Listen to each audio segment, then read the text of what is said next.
Hey, what's going on? It's Bill Burr, and it's time for the Thursday afternoon, just before Friday, Monday morning podcast, and I'm just checking in on you. Hey, Bill, how come you didn't do the big, long, stupid yell? Because I'm doing two shows a night for the next for 8 days. So for all you guys who went to public school like me, that's 16 shows. 16 hours of comedy there. So I'm trying to preserve my voice, because I want my shit jokes to be pristine in the great state of Texas. I'm having a great time out here. As much fun as you can have during a fucking pandemic. I did some cool shit. I landed at Love Field for the first time. I always wanted to land there.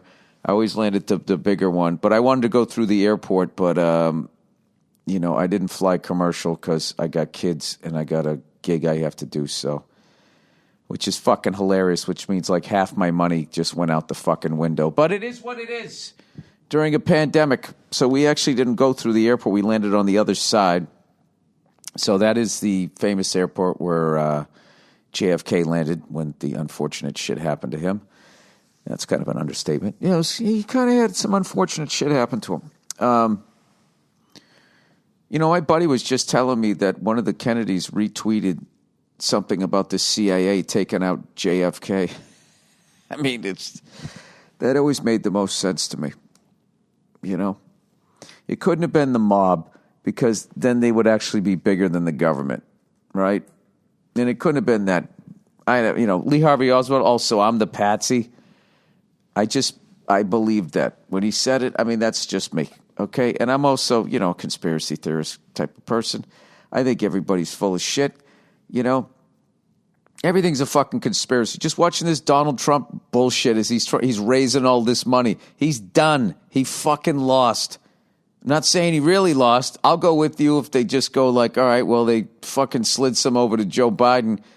I would believe that in a second, just for the simple fact that, people are trying to make money. Okay, and you can't make money when you have no fucking idea what the president is gonna do. Nobody knows what the fuck he's gonna do. He's going Bill Belichick on us. What the fuck is this guy doing out here? So they want a nice, predictable warmonger with a face like Jerry Jones. But as far as that little jackass with his fucking rifle, I don't buy it. Magic bullet and all of that shit, I don't buy it. I think this is my bullshit theory. I just think JFK was not, given the big boys what they needed so they could go out and make their money. So back in the day, it got messy. Nowadays, they can just take you out on social media. They'll just fucking Photoshop some shit, say that you did something with the Russians. They'll just fucking come up with some shit. They'll cut and paste it together, whatever. You're not from this country, whatever the fuck they need to do. You weren't born here. They'll just come up with some bullshit, and they'll get you the fuck out of there. They don't need to whack you anymore. It doesn't need to be messy. Plus, the reality is because convertibles are kind of like, it's kind of a chick car now.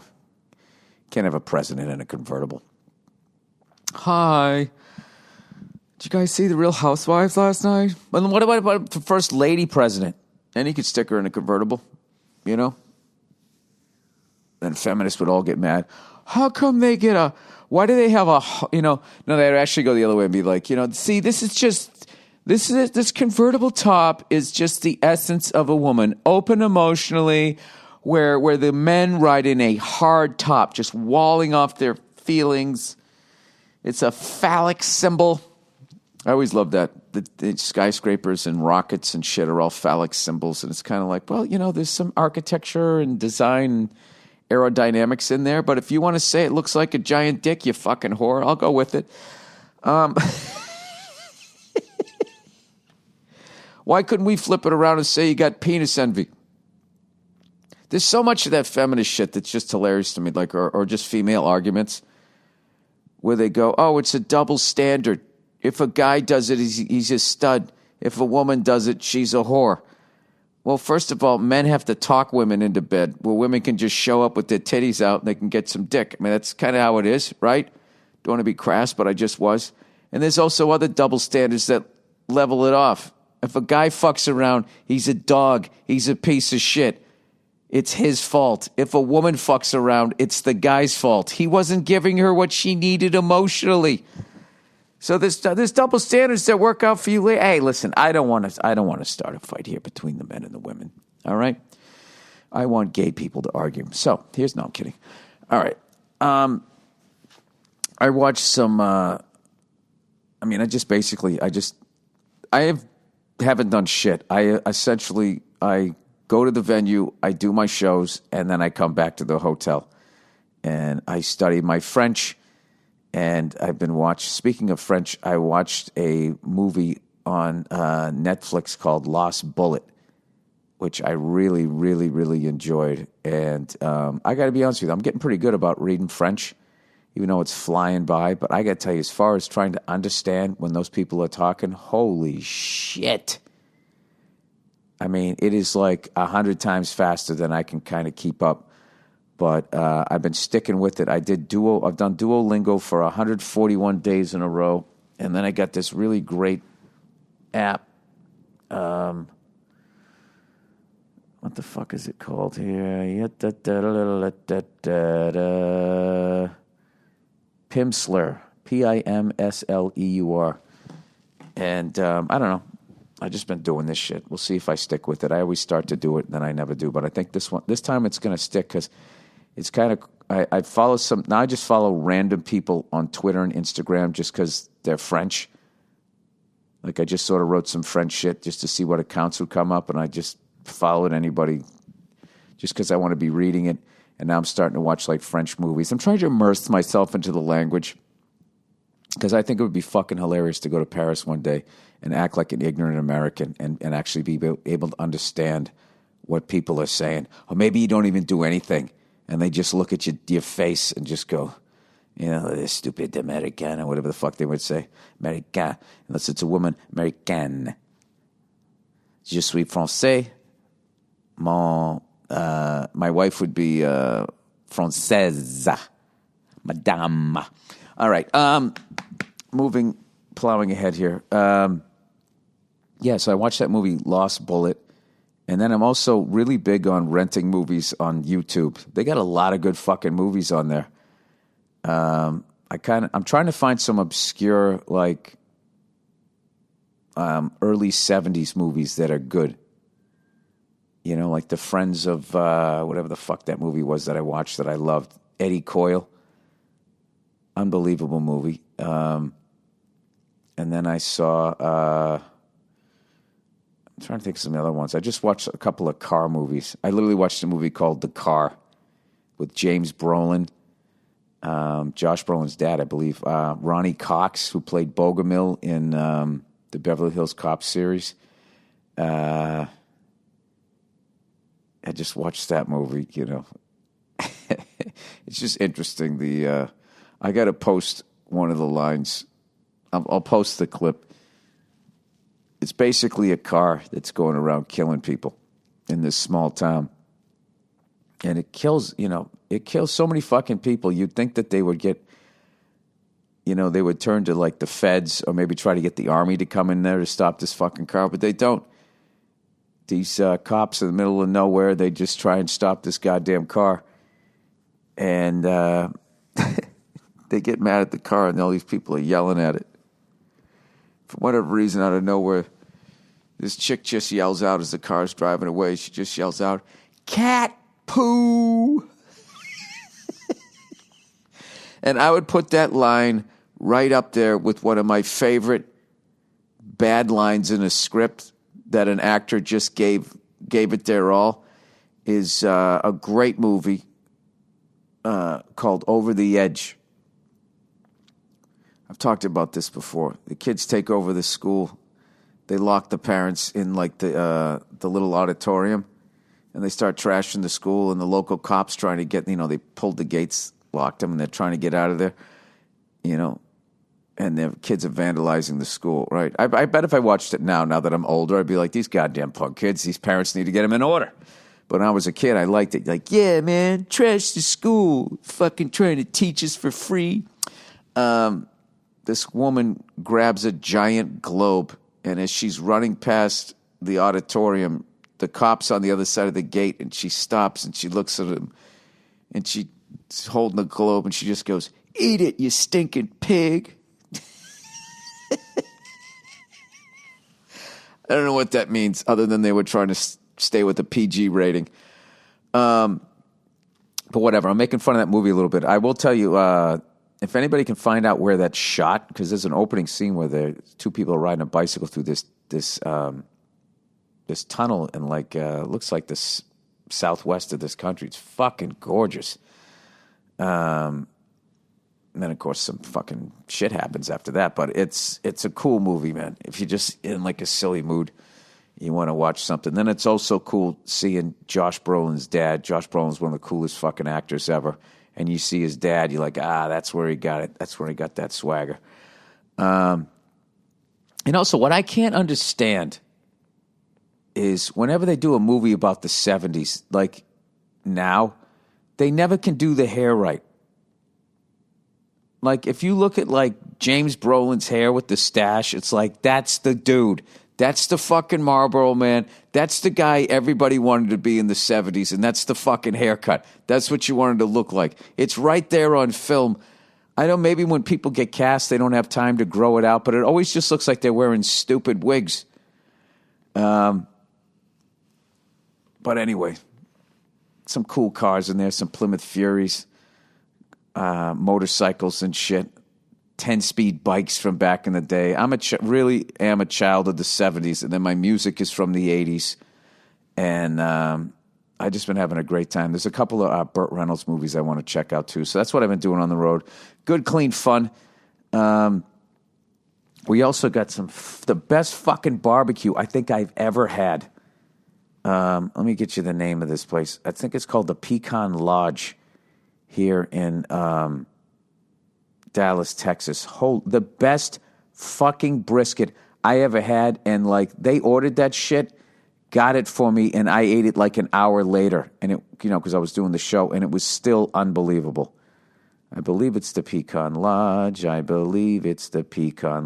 Yes. You got to have the brisket. Holy fucking shit. It's not like that thin cut. It's like a thick cut, almost like a small steak. And it was just the juiciest brisket, because sometimes, barbecue, the thing about barbecue is, as far as my limited knowledge, is a lot of times it's not a good cut of meat. That's why they cooked it low and slow. And then they would put like that sauce on it to try to give it some flavor. So if people don't know what they're doing, like we had this other barbecue last night, and it did not travel well. I'm not going to trash the place to say the name of it because that's not fair. I think you got to go there and sit down. But the Pecan Lodge, holy shit. If you ever come to Dallas, that's the way to go. Oh, and Love Field, too, as people would tell me, has a little aviation museum. I don't know if I'm going to have time to go over there. I kind of just been chilling here, watching movies. They got, going to the gym, making sure there's nobody down there. My shoulders are feeling good, man. I actually worked out yesterday, did like super light weights and stuff, but it just felt good to get that pump going again, Made me want to go back to the 80s and put on my spandex and only do my chest and my buys. No legs. Pencil legs, overdeveloped up top, right? Walking around looking like you're on stilts. Oh, fuck, who's playing football tonight? Thursday night football. It comes right up. Who do we got tonight? No Thursday night football NFL game for week 13. Here's why. Dude, when JFK got assassinated, they still had the football. All right, NFL Week 12, overreactions. This will not be Mahomes and the Chiefs' last trip to Tampa this season. That's an overreaction is what they're saying. Wait, the Baltimore Ravens were supposed to have a full week of preparation following their Thanksgiving Day matchup against the Pittsburgh Steelers. 6-time Super Bowl champion Pittsburgh Steelers before kicking off NFL Week 13 tonight against the 5-time Super Bowl champion, the Dallas Cowboys. When the hell was this written? December 3rd, okay. However, due to a coronavirus outbreak that forced the league to postpone their game against the Steelers until Wednesday, which the Steelers won 19-14, the Ravens will have a game moved for a second consecutive week. Instead of playing the Cowboys at home tonight, the game has been pushed to 8 p.m. Eastern Time on Tuesday, with Fox's Thursday Night Football broadcast team, Joe Buck, the voice of Lou Gagliardi on F is for Family, and Troy Aikman on the call. That's cool, man. By the way, speaking of F is for Family, we just did the final table read for F is for Family, episode 44. I cannot tell you how much fun I had doing that show, writing those characters, and all the voiceover actors that I learned so much about acting. I learned how to write a script. I met some of the best friends I've met in my life and in this business, and I plan to stay in touch with everybody. I mean, it's not over yet. We still have to edit, do all that stuff for a year, for the next year. It doesn't come out, I don't know when. It comes out sometime next year. But I want to thank everybody who's watched the show. I think season 5 is going to be our best season. We're going out with a bang. I'm really sad, really legit sad that it's over. But I will tell you this, what I am so proud of is that it's not going to have like a dip, which is the number one thing you want, is you want to leave them wanting more. And I hope you guys feel the same way about the show. But I want to thank everybody, the great Mike Price, everybody over there, Peter Billingsley, Vince Vaughn, all the Vaughns over there, Victoria, Valerie. Now I'm going to have to name everybody, and I'm going to forget. One of these days, I'm going to, like next year when we go to do this, I'm going to have, I'll have the list of everybody, and it's going to be like an Oscar speech because there's so many people I have to thank. It was an incredible ride. Thank you to Netflix and Gaumont and everybody. It was been just amazing to be able to get to do a show like that, which was not even on the radar when I started in this business, that you could do a show like that. The only place you could do it, it's funny, and I used to go to it. They used to have these, I don't know, they probably still do it, but they used to have this film festival called Sick and Twisted Animation. It's the first place I saw Beavis and Butthead, and a couple, and just they were playing frog baseball. I think I don't know, it was so long ago. Christ, it was almost 30 years ago, and I saw it in Boston. I went in there. It was really cool because it was like I had grown up in such like a jock town, which was awesome because I love sports, and my town was big. Probably hockey was the biggest thing, football and hockey, and I loved playing both those sports. Didn't really play them organized, just sort of playing with my friends, but and then to move on and to get into like stand up and stuff, and then meet all these artists who were into movies and shit. I think it was one of them that told me about that animation festival. So I started seeing like independent films and all of that. It was a really fun time in my life. And I believe I went to all of that shit by myself because I was such a fucking lunatic. I wasn't a lunatic. I'd gone through some shit and I just liked being alone because, it was peaceful. If that makes any sense. So anyways, we've done 6 shows here, and I kind of blew out my voice a little bit because unfortunately there's a little bit of traffic noise. We're in the middle of these skyscrapers. It's a fucking killer venue though. I'd love to see a band there, but like I had a little trouble hearing myself, and I made the mistake of like talking louder, and I kind of figured that out I started asking the crowd, you guys having a good time? And just their reaction, I'm like, okay, Bill, they can hear you. You just can't hear them because the laughs are kind of going up into the air as far as where we're at. So last night, I kind of just adjusted the way I was talking. And I think I actually had better shows last night. But I've been having so much fun, and I want to thank everybody who's been coming out to the shows. So tonight, after I do 2 shows, I will be at the halfway point. I wasn't even thinking when my agent was booking these. I was just so goddamn excited to come out here and do stand-up because, I miss it, and I'm just like, I'd gotten past all the the big work I had this year, getting through that gig in New York, the pressure of that, and getting through, had to write an episode of F is for Family, getting through that. I'm kind of on the other side of everything. And so my agent was booking this tour, and I just kept adding days and adding shows. And this is taking me back. I remember I did a run of shows at the Wilbur Theater in Boston, like 19 shows, I think it was. And I remember I blew my voice out on the third show, and I was like, oh, fuck. And I was doing 2 shows a night. And except one night I only did one because Wanda Sykes was doing the early one, I want to say. I think she did the earlier one on a Saturday night, right? So I remember I was so tired and my voice was so shot. I was doing this bit about a plane crash and the bodies hanging from the trees. I know it sounds fucked up. Whatever. So I was like just bent over at the waist, almost like that yoga pose, right? Where you just sort of grab your elbows, bend over the waist, stretching your hammies. And I remember I'd do that bit. I was imitating the body hanging from like a tree branch. I can't remember what the joke was, right? So every show, that joke, while the crowd was laughing and I was hanging like that was for me. That was my little break in the show where I would just be laying there. I would be, act like I was dangling from a tree. It was a nice stretch for the hammies. And I would always hold it for an extra second or two and be like, little eye of the storm before I go back into this shit and try to get through this. And but it was fun, though. It was fun. And it's amazing that people still come out to see me. So I'm psyched for all of that. The only thing that does stink is I really miss my wife and my kids. But thank God for FaceTime and all of that. I've been talking to my son, and his face lights up when he sees me and he hears my voice.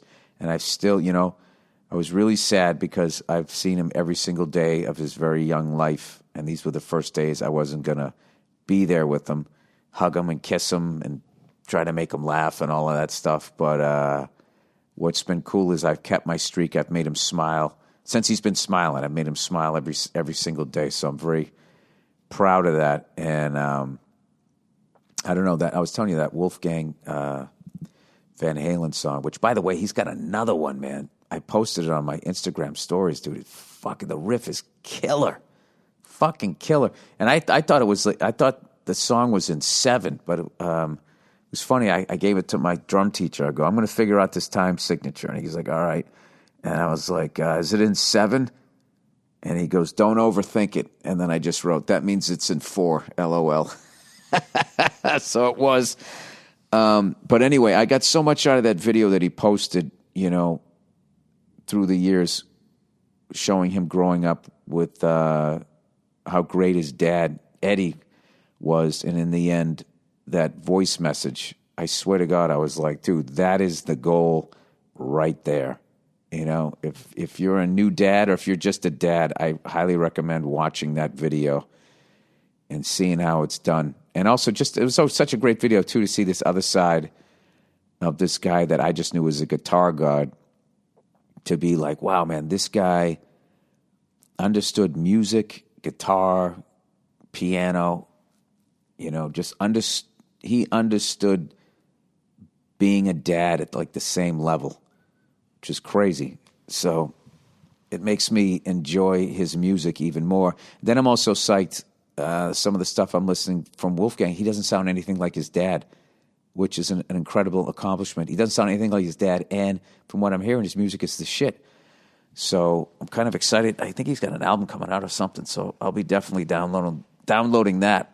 All right, I got to do some advertising. After the advertising, I'm going to talk to you about my ultimate car collection, which is really just a bunch of trucks, because I am a truck guy. It's what I've realized over the years. And if you're a truck guy, you want to be in fucking Texas, because everybody has one, which is really cool to me. All right, Zendesk, everybody. Customer service is everywhere. Buying stuff online, calling your bank, using an app to get a ride to the airport, but even great teams sometimes struggle to make their customers feel taken care of. Zendesk's, I almost said it Zendeski. Zendesk's award-winning support, sales, and customer engagement software helps businesses offer personal service at scale, so your team can create conversational experiences that keep customers happy. Zendesk gives businesses everything they need to stay connected with customers. This is perfect for during a pandemic. You want people relaxed. When they're relaxed, they spend a little money there.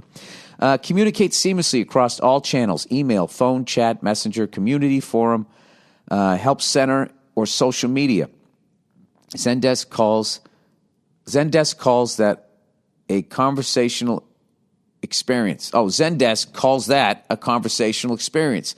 Connected, ongoing, and natural customer interactions. All made possible with Zendesk's complete customer profile and unified set of tools that give you the context you need to deliver great service in every conversation. Most support software requires expensive consultants and months of setup. But with Zendesk, it takes just hours to get up and running. On top of being quick to implement, Zendesk software easily scales to meet changing needs. Zendesk gives organizations the flexibility to move quickly, focus on innovation, and adapt to growth. Zendesk, and with over 150,000 paid customer accounts and over a decade of experience, they've gotten pretty good at customer service themselves. Zendesk, see for yourself why the best customers experience are built with Zendesk. Get started at zendesk.com/Burr. That's Zebra, Echo, November, desk.com/Burr. All right. You've been yelling that Zendesk. Tweak my voice a little. I gotta bring it down here. All right. Stamps.com, everybody. They've been with us forever. Oh, Jesus. Stamps.com. This holiday season, doobie-doobie-doo, more people will be mailing stuff than ever before. That means the post office is going to be busy. You don't have time for that shit. Stamps.com brings the post office and now UPS shipping right to your computer. Mail and ship anything from the convenience of your home or office with Stamps.com. This would be a great pairing with Zendesk. Mail and ship anything from the convenience of your home or office with Stamps.com. Anything you can do at the post office, you can do with just a few clicks. Plus, Stamps.com saves you money and deep discounts that you can't even get at the post office. Sorry. You've heard me talk about Stamps.com. They've been supporting this show for over 7 years now. And if you haven't tried it, what are you waiting for? Stamps.com brings the services of the U.S. Post Office and UPS right to your computer. Stamps.com is a must-have for any business. Whether you're a small office sending out invoices, an online seller fulfilling orders during the record-setting holiday season, or even a giant warehouse sending thousands of packages a day, Stamps.com can handle it all with ease. Simply use your computer to print official U.S. postage 24/7 for any letter, any package, any class of mail, anywhere you want to send. Once your mail is ready, just schedule a pickup or drop it off. It's that simple. With Stamps.com, you get 5 cents off every first-class stamp and up to 40% off with priority mail, and up to 62% off UPS shipping rates. Not to mention, it's a fraction of the cost of those expensive postage meters. Stamps.com is a no-brainer, saving you time and money. It's no wonder over 900,000 small businesses already use Stamps.com. They're almost up to 1 million businesses, people. Don't spend a minute of your holiday season at the post office this year. Sign up for Stamps.com instead. There's no risk. With my promo code BURR, B-U-R-R, you get a special offer that includes a 4-week trial plus free postage and a digital scale. No long-term commitments or contracts. Just go to Stamps.com, click on the microphone at the top of the homepage, and type in Burr. That's Stamps.com, enter Burr. Stamps.com, never go to the post office again. Oh, look who it is here. We got one last one here. It's Hims. Hang on a second. Club Soda Kenny wants to know what time I want to go to breakfast. Come on. What is it? Well, sometimes your phone just won't fucking turn. Okay. There we go. All right. Oh, everybody, it's Hims. Men have tried all kinds of odd, unusual solutions to treat erectile dysfunction. Snake oil pills, herbs, hypnotism. Your dick is coming up. Hims offers solutions grounded in real medical science. For Hims is all about men's wellness. Need help with erectile dysfunction, hair loss, hey, or have a cold? Interested in mental health or COVID-19 home tests? Hims is here for you. Through Hims, you can get the prescription medication that treats erectile dysfunction.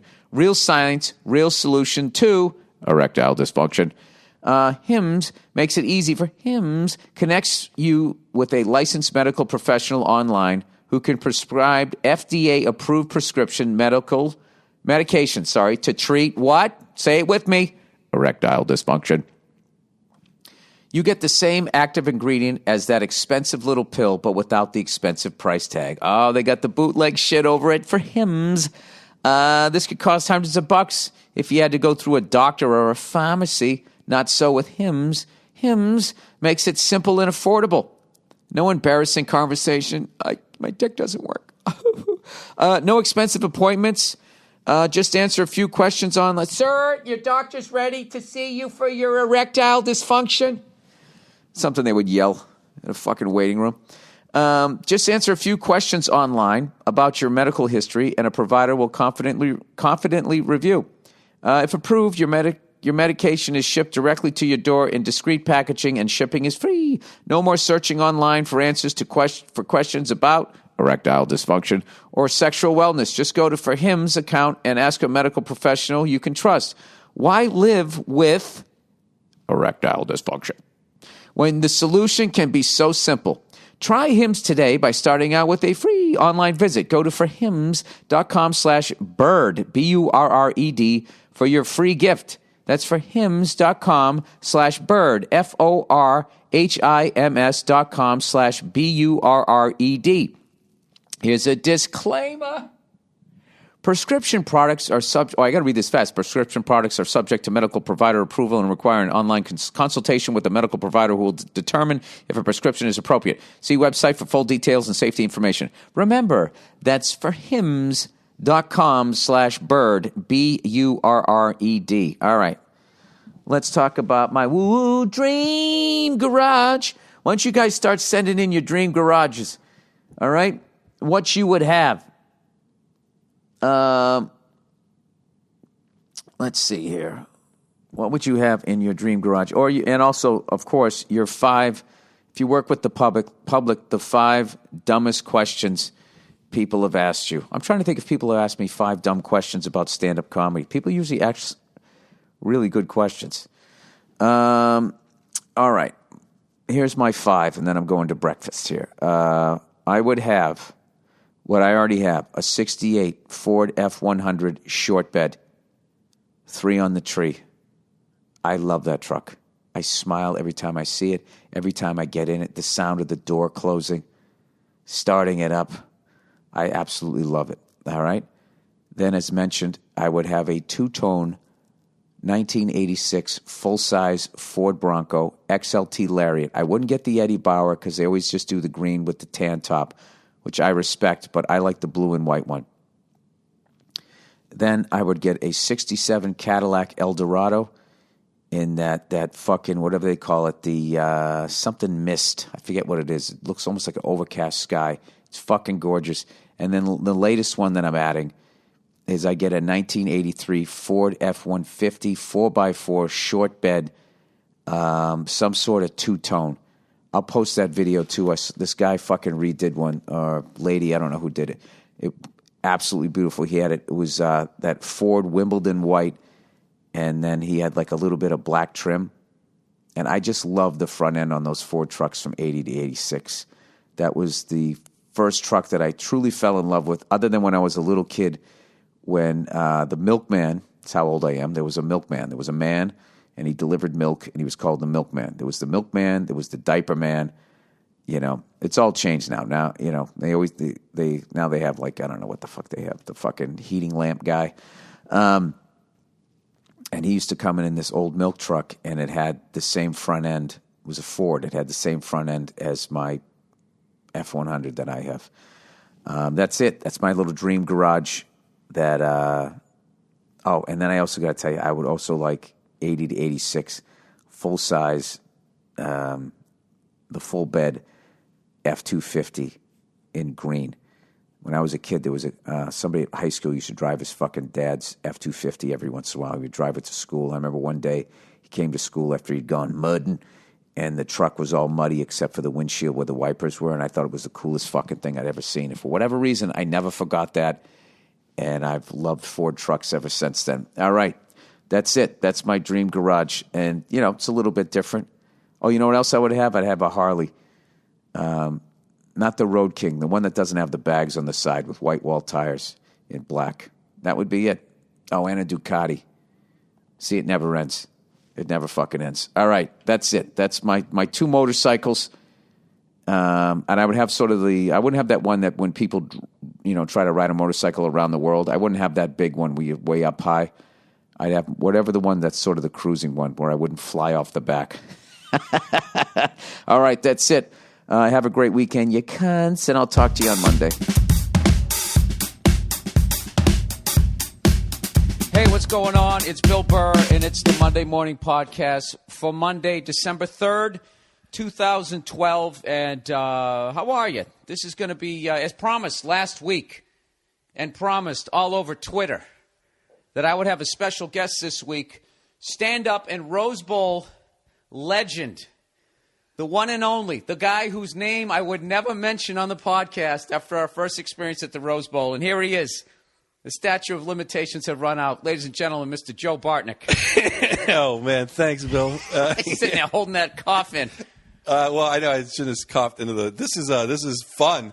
Finally. Absolutely. After all the Rose Bowls and... Dude, the Rose Bowls, I mean, you've given me probably the two greatest thrills of my adult life. One, obviously setting me up in my first 6 seconds on the ice with a goal, or setting up the experience, yeah. And then the Rose Bowl. When we were playing pickup hockey. Yeah. Pickup hockey, and you were gliding around there like the great white shark. I got you out in front. I mean, to step on the ice, tap my stick, Rocky O'Toole hits me in the slot, I go top shelf. I should have just quit then. Why I spent $500 on the equipment and only played once. I played like 10 times with like no pads. Ian Bagg finally gave me a helmet. Then I bought all the stuff. I played once after that, but it was. You were getting scary. Joe's like me. He's one of those guys who's watched hockey for a good 35 years but never played. We just didn't come from hockey families, so we both figured we'd take up the game in our 40s. And we both looked like Make-A-Wish kids when we were out there. Dude, the look on your face when you scored the goal and you just put your arms up and you just left them up and you had this big grin on your face. And I saw it in your eyes. You're like, this is what it feels like. You would have thought you scored one at the NHL level as opposed to... I felt like it's NHL level because I'll tell you, I was scared when I first got there. If any of you guys know Ian Bagg, he's like 6'5", he's big. He's on skates. I'm like, what? From Canada, and that he can fucking... Like, I heard he skated with the Canucks. And he did. He played junior hockey. Yeah. So I'm walking into the rink with just literally like my street hockey stick. And the rented skates. Yeah, and I rented, and I walked in, and I see him skating around. I didn't recognize him. I'm like, holy shit, what did I get into? Yeah. And then to step in to do that, and I scored another one real quick. So I'm like, I'm looking for the natural hat trick. Pure hat trick. In 10 seconds, and after that, then Bag, because it's a no-hit league unless you can't stop, right? Like me. So then Bag's like, you're not getting a hat trick. And then because I love Bag and he loves me, he just started cross-checking me in the crease. And then I don't think I touched another puck. But like I said, that's back when that pickup game is still fun. But that was hilarious. It was like the Bad News Bears. It was like everybody out there was a different level. So you could tell like how good somebody was by how much equipment they had and how new or how old it was. You went out there. You had that fucking Pittsburgh Penguins with no shield mask. That's all I remember. And you kept playing, dude, and you were getting scary because you're like fucking Cam Neely's size. So that's what everybody was kind of saying. It was like, if that fucking guy ever learns how to skate and doesn't learn how to stop like he can't, someone's going to get fucking killed. Well, that's why I quit playing roller hockey. I played roller hockey in San Francisco for a season, and like 8th game in, I couldn't stop on roller skates either, and I just absolutely buried some kid about your size, but not really athletic like you. No, you didn't have to make it nice. Yeah, my size. No. Like you're like, you've been climbing your rope and stuff. I mean, you're not like, this was a little kid. I'm trying to be actor in shape. And I buried him like when Kevin Stevens had to buy a new face after the Islanders. Like that's how hard I buried him. And I'm like, you know what? I'm not here to hurt people purposely. Yeah. I mean, it's time to give that up. You got a good heart. I do have a good heart. I really do. You're one of those guys. If you played in the NHL, you'd be that guy. You'd fucking knock the dude down, and the dude's laying on the ice. You'd cock the arm back, and then you'd be like, no, that's enough. He's had enough. And I would have a good dance, though, after I won the fight. I'd do a nice Hogan. I'm sure I'd have one of those where I would have been in the stands once. Well, everyone has a good, like, either junior A or in Europe. Every good goon has been in the stands once. Like someone would say something about Malkin in like, some mafia heroin den in Magnitogorsk, and right. I'd be up there swinging away, protecting his mom's honor or something like that. Did you have you watched? The fuck was I just thinking? I have like ADD. You just brought up something. Oh, I know. For fans, because hockey's like the rogue sport. For fans who don't know what Joe's talking about, well, I'm gonna have a link up to that classic one where the Bruins went up into the stands at the Madison Square Garden, and Mike Milbury, who now does like commentating wearing a suit, you actually watch him. He takes this guy's loafer off.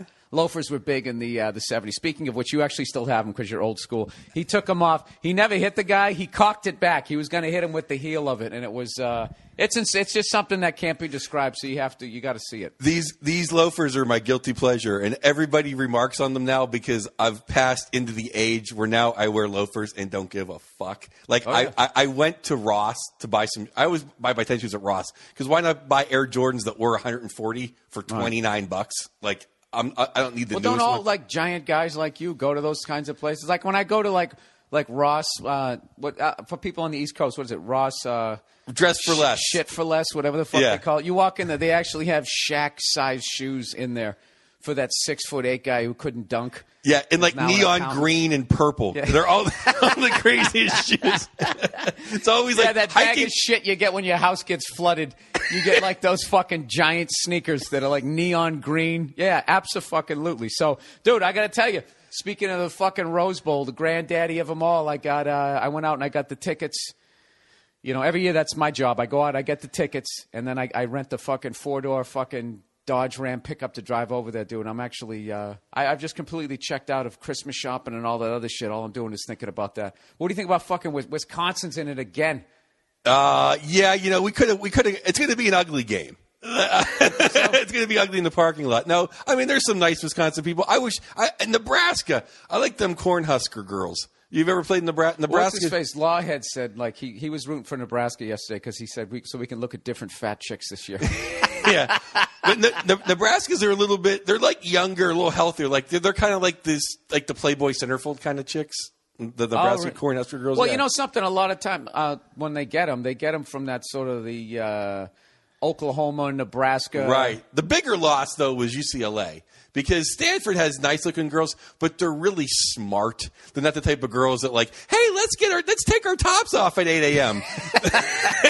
Like that's the UCLA girls. That girl last year with the fucking what was it? Tequila with the pickle juice. The dirty Mexican. Oh my God, is that what they call that drink? They did. Yes, they did. Oh yeah. Oh, the dirty Sanchez. Dirty Sanchez. I actually walked around with pickle. Dirty Mexican. The leaf blower. That's what they call that drink. Call it the leaf blower. There you go. I actually went to like 5 different people's houses with tequila and pickle juice, trying to explain to them, and everybody thought I was like, "You've lost your mind, Bartnick." I'm like, "Yeah, Try I mean, obviously I did 30 years ago, but this is great pickle juice. It's cost effective, everybody, if you're saving money over the holidays, because you can get the most rot gut tequila in the world. It tastes good if you chug pickle juice with afterwards. If you chase it because I hate tequila, dude. That's always not like I ever drank antifreeze, but if I ever did, it tastes like some sort of cleaner. It's really fucking. And there's the amount of people too who really like just slam that shit. I had somebody a long time ago. Worked for one of my managers that I had back in the day, and he fucking drank tequila, and he drank that shit like like we drink Crown and Royal, like it was nothing. No, I to this day, dude, as much as a fucking booze bag as I am, if you give me a shot of tequila, I will make a face like I'm in 7th grade. I just can't get that shit down. Oh, remember that girl last year? She had the fucking overalls? Yeah, I remember. Fat ass and the fucking half shirt underneath. Yeah, I remember all of it. Yeah. She was good. Yeah, I remember that. That was before it got a little blurry. Well, in the chronological history of the Rose Bowl, first one ever, the epic, the granddaddy of them all. The one, it's like every great empire starts with a big crime. Yeah. Like that was the crime against humanity. That was just the greatest. That was probably my funnest time as an adult ever. Wait, and why was that? Because I feel like we get just as drunk every year. But there was just something about, I think because it was all new. Yeah. No, but everything worked out. We walked in there completely hammered. I remember I bought that 50-year-old guy a program because he thought it was too expensive. And I was like, let me get 2. You like that? I go, you know what you're looking at? You're looking at a big shot. You're not going to see a lot of these. I was talking like a fucking idiot. We were smoking those Cubans. And we got in, and somehow you still had your Cuban cigar. Could you have your ticket around your neck? Or I have. something? You bought the super duper ticket holder, and they just. Yeah, I'm a nerd. I try to save. It was so many people squishing in that they weren't even looking at me that I was still smoking a Cuban cigar. There's something about eating a steak, drinking a bottle of Crown, smoking a Cuban cigar that makes you feel empowered to do anything. Yeah. And a lot of people listening is thinking that he means splitting a bottle. Every year, Joe shows up with 2 bottles of Crown, one for us and one for him. And, dude, I heard Jimmy Page, you know that picture that he takes where he puts the Jack Daniels back like that? I heard he just stuck his tongue in the hole there. It was just like a photo op thing. You actually downed the whole fuck. Is that considered a 5th? That's terrible. Yeah, it's the regular size Crown, but that's terrible to know. I didn't want to know that. Well, he made it up with the fucking the heroin abuse. But also, I'm just repeating something from somebody in a bar who allegedly met fucking somebody. Well, let me tell you something, mister in a bar. If you're going to talk shit on Jimmy Page, just make sure it's true, because that's something. Dude, that's all I do, though. That's not a rumor that should be like, Jimmy Page, he's not really drinking. That's like Jimmy Page's Jack Daniels is really iced tea. It's like when you find out when Dean Martin, no, Dean was drunk most of the time, just when he was already gone. Like the producer, let's water this one down. Yeah. Because now people want to revision history. Like, Dean was drinking iced tea. Like, yeah, and the hookers were fake. Like, give me a break. Like, these guys were partying their asses off. And they had a good buzz going. Look, you got to know me. Most of my shit is just stuff that I just repeat shit that somebody tells me, and then that's it. I don't research it. No, but we do drink a lot. But adding Lawhead though. Lawhead is the cook. Lawhead's looking at a barbecue brisket or some shit. Game 2. That's what he said. I'll tell you the other thing too. Just the planes coming over. When you are bombed, there's nothing better than two like F-16s flying right over your head that you're not expecting. I mean, that was just like, yeah. I also think those were like 2 like historic teams too. It's like we went the first year and it was USC versus Penn State. And Penn State gained 6 total yards in that game. And I celebrated it like they won 40-0. Well, that's because you yelled at that fucking cunt who was sitting in front of him. Oh, she got mad at you with the cigar. Yeah. The funny thing was my sister went to Penn State. My SATs, I could have taken them 6 times. I wouldn't have got into Penn State if you added them all together. But I got like a 390 or a 407 combined, and I took a prep course too. But we were like, actually, the day I was going to take the SATs, the night before, a friend of mine's like, hey, come help me collect some money. So I didn't get a good night's sleep before I took my test.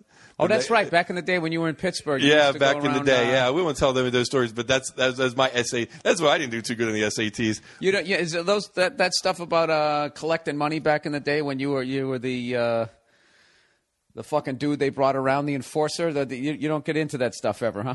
No, it's just fun. It was just for beer money. Oh, so beer.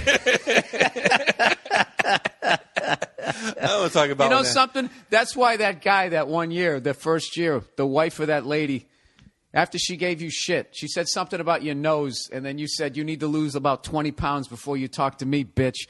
And then she turned to her husband, and he turned around, took one look at you, and then started jawing at me. I said Man, like I'm fucking 40. You always say 20. 5'10". I said like 40, though. She was a big, ugly woman. The thing was, I'm a nice guy, Bill. And if you just would have said, hey, can you please put that cigar out? I would have said, oh my God, I snuck this in. I'm sorry. I didn't even sneak it in. I just forgot I was smoking it. I'm like, sorry. I'll put it out. You had it chomped in your mouth like you were a general. You were surveying your conquered land. It's like I was a boxing aficionado from the 1920s. Yeah, it was awesome. And she said, just put that goddamn thing up. She came out of the gate. And then I was just like, well, that's uncalled for. And that's when I said you need to lose about 40 pounds to talk to me. And then I thought we were getting kicked out. But in defense of her, though, like, we were so... You realize how fucking ridiculous it was? Well, first of all, I fell on that fucking old lady. Sort of fell into her. Yes. And nobody helped me up, and I had to push off her, and I folded her in half. And then you got to the seat, and then you had the fucking cigar. So already we were kind of a spectacle. We have to have a little bit of empathy here. To paint the picture of where we were at, though, too, and if you ever see a college football game where you see the stands, and it's like, oh, my God, there's 100,000 people wearing red or orange or green. Yeah. There was literally 50,000 people wearing USC colors and just a speck of me and Bill just wearing like neutral nothing. Yeah.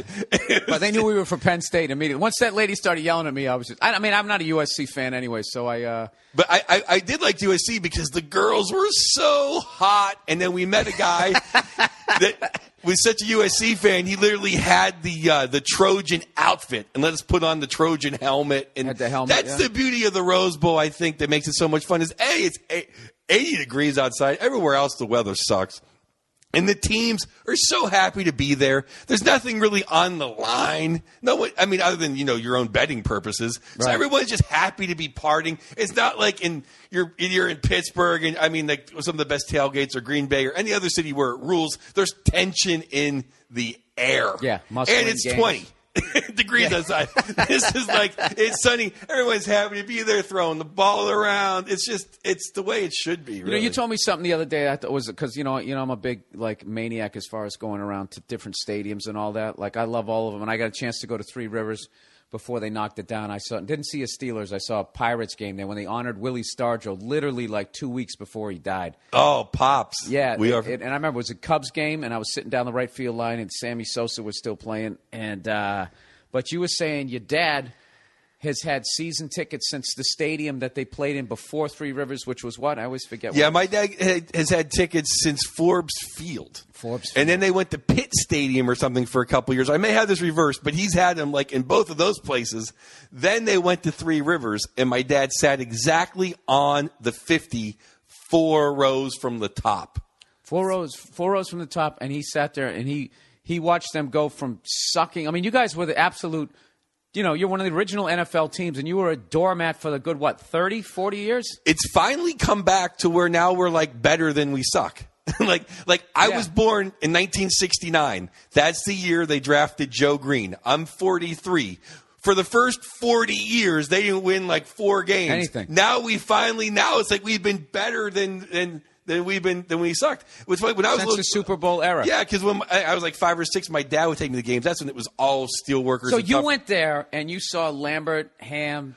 I saw the game Blyer. where Bradshaw spun in the ice against the Oilers? playoff games. Yeah, I mean the greatest thing was we were our side was the Steeler. Dude, bench. that was on the cover of Sports Illustrated, I think. Yeah, our side was on the Steeler bench. So the greatest thrill ever is the Steelers would kick off. And then the other team would have the ball 1, 2, 3 and out, and then the Steelers come off to our side, and then it's like watching the Hall of Fame induction committee come off. Right. I mean, that's the Steelers and the place. How many of them made of that? There's 11 guys on defense, 6 of them maybe. 4 on defense, and sure, dude. LC Greenwood. Maybe. LC's not in yet. He isn't. No, it's Mean Joe, Lambert, Ham, and Mel Blount, and then it's on the offense. It's Webster, Swan, Stallworth, Bradshaw, Franco, and of course the Emperor Chuck Noll. And they used to be. So that's 9. 9 out of your 22. That's almost half the guys on your fucking of your starting team made the fucking Hall of Fame on a football team. Well, the thing was, for years they wouldn't put Swan or Stallworth in, and it used to be the old manager of the Punchline, Jim Cornette, knew at like 5 a.m. when I'm a bottle of Crown in, you want to get me to argue for an hour, just say I don't think Lynn Swan should be in the Hall of Fame. That was always. It's almost like now I can die in peace, like the Ranger fans. You know what that's like? That was the first time we brought up. You and I discussed Ulf Samuelson and Cam Neely, and you were like, "Yeah, I mean, I didn't think Ulf was that bad a guy." I was like, "You got it." And what's funny about you is you just don't ever lose your cool. You just sit there and just be like, hey, yeah, which was making me fucking madder and madder. I remember we were over Fucking Jimmy Doors. And Jimmy was killing everybody playing ping pong. Oh, yeah. Taking in between. Jimmy was fucking talking shit, too. I'm just returning the ball, Bill. That's all I'm doing. I'm just returning the ball. And he put all this fucking spin on it. I get my ass kicked over there. The Democrats must have been losing that year. Don't play door when the Republicans are in the White House. We'll take it out on you. Exactly. So we got in that epic fight. But, I'm trying to think. So the first NFL game you went to, he brought you there when you were like, what, 4 or 5 years old? Yes, there was like 10, no women ever, and like just 10 boys that were lucky enough to have. I went with my dad and my grandpap, and that was the original curtain, the original everything. So wait a minute. Now, can you remember? Did you ever see O.J. Simpson? I mean, you talk Frank No, Tarkenton. no. I want to hear some of the guys you saw because the first game I went to was like in the '80s. I saw the guys like Dan Marino. I saw Jim Zorn. I saw guys from like leftover 70 guys and all the 80 guys when I would go to the Patriots. But like 70s guys, that's when I collected football cards. That's when they were like gods to me. So can you remember anybody? You saw Earl Campbell then? Oh yeah, I saw Earl Campbell. To me, still the greatest running back I've ever seen because he's the only guy that when I was a kid, I was ever afraid of. Like when I was a kid, the Steelers were like the Globetrotters.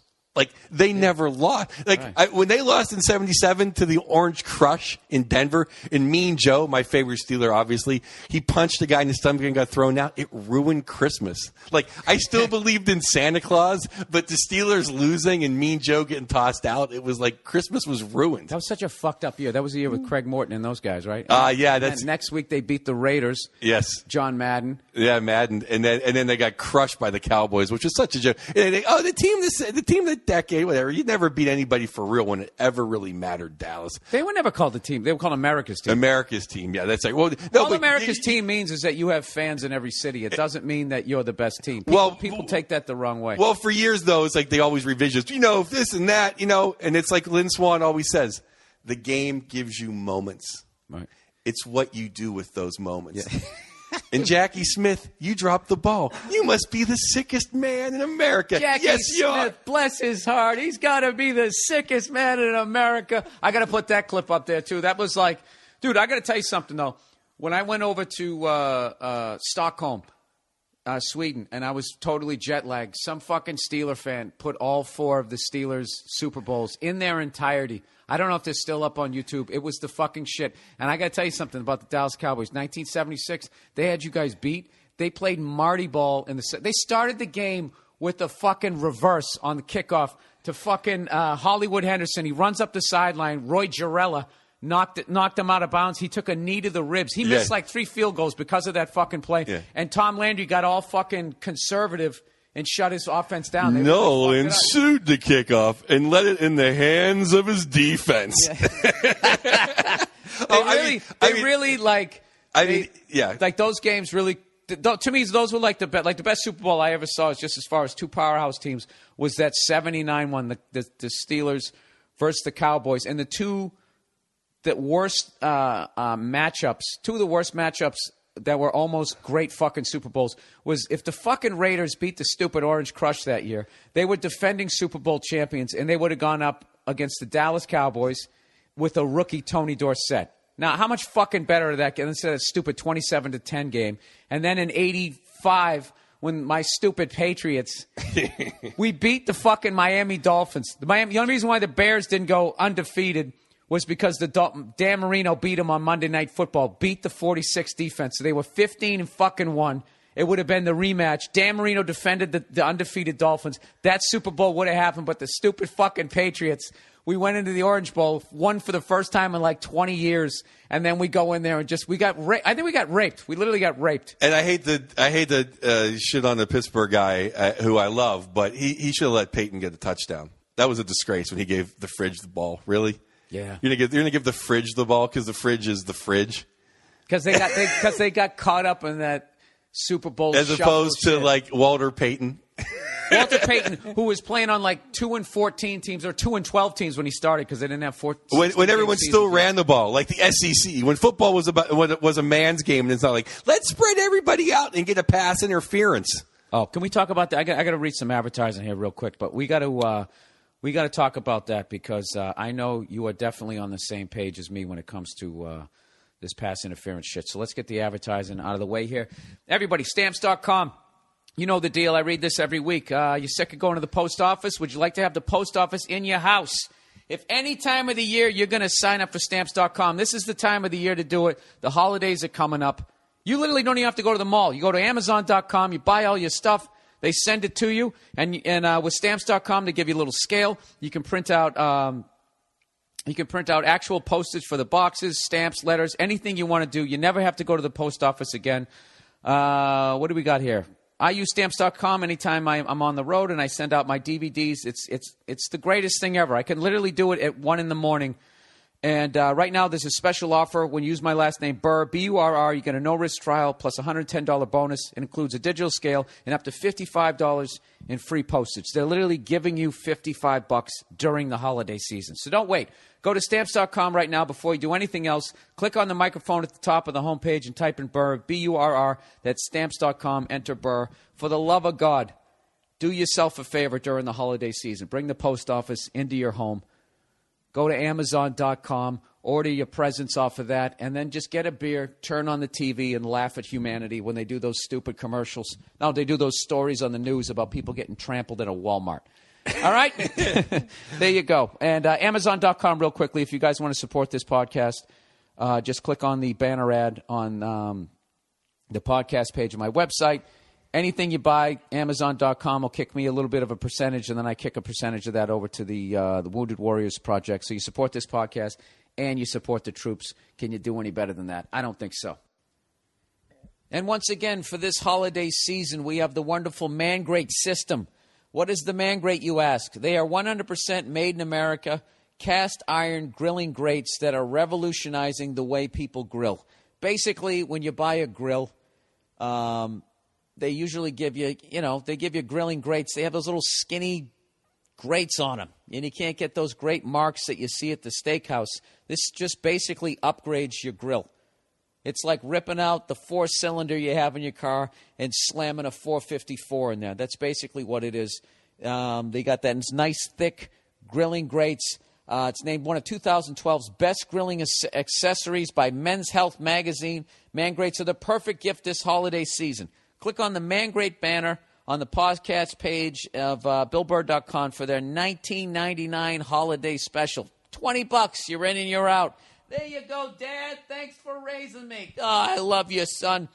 Remember, each Monday morning podcast order comes with a heavy-duty grilling brush. Good Lord. They actually gave me one of these. They're awesome.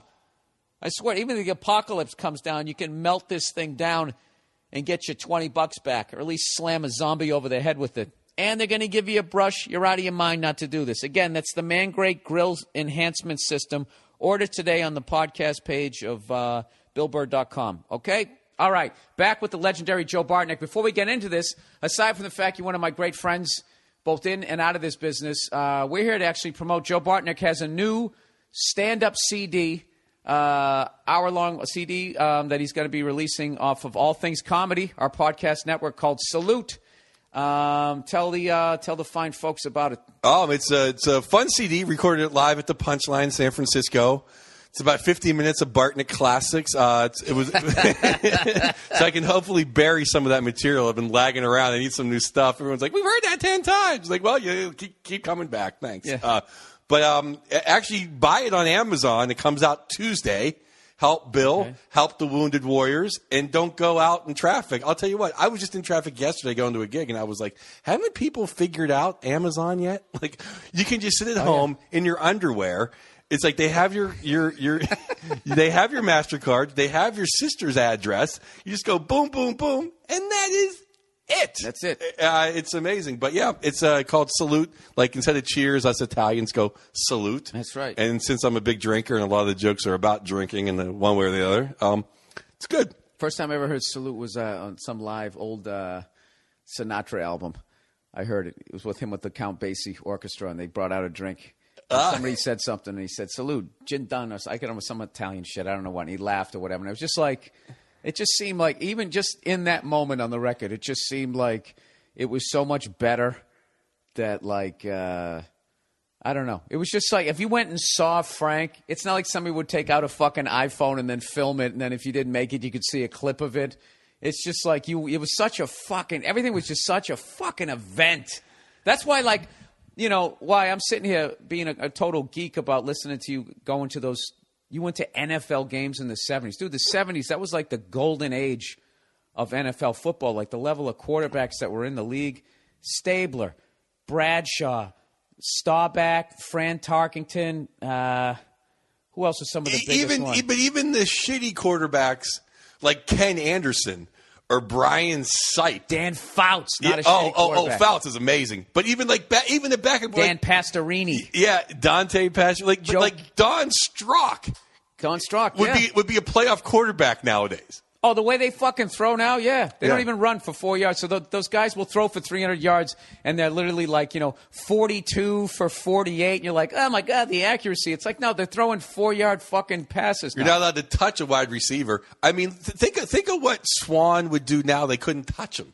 I mean, they used to just try to abuse him every second. The Raiders would, hit him in the head. Swan played with concussions every week. It's like... Or the Mel Blount rule, which if you can somehow find this guy's footage on YouTube of the 1976 Super Bowl, Mel Blount just beats the shit out of Golden Richards the whole fucking game.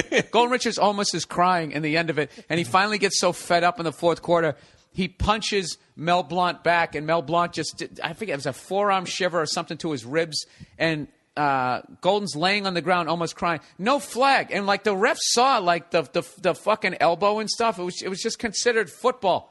It was a man's game. It used to be football. Well, it used to be football was like the 10 guys in the bar you wouldn't mess with. Those guys played football. Right. Now it's like the 10 guys who, when they were 15, started taking steroids and like they went through all the best schools and they got recruited and they did good in the combine and blah, blah, blah. It's like, because the guys that played in the NFL. You don't even, see me, I'm just bitching about the rules. I still think that those guys are fucking maniacs, man. I just think like the level of like the money, and there's so much at stake now that you can't just be going down to the bar, drinking a 12-pack, and then going out and playing your high school football game Friday night. You really got to take it serious. But I think in the 70s, those guys were way more outlaws. They were the outlaws. The Steelers. Right. I mean, like Ernie Holmes shot at a police helicopter, and Rooney brought a bag of money up to Cleveland. Like, I let him off the hook. It was like that type of, that wouldn't happen now. Nowadays you have Rachel Nichols outside the facility. We don't know what's wrong with Ernie. I mean, it's like, I just read that big ESPN book, that like 1,000-page book. I'll give it to you. And it's all like behind the scenes. It's like, any way you paint it, I still hate Susie Colbert. She despicably did not kiss. I would kiss Joe Willie Namath on national TV. Like, why would you disparage Joe Willie Namath? It's like, it's Broadway Joe. Everybody loves the ladies. The poor man had to go to rehab. He was embarrassed. Like, you know what's funny was the second he started talking, you knew he was hammered. Yeah.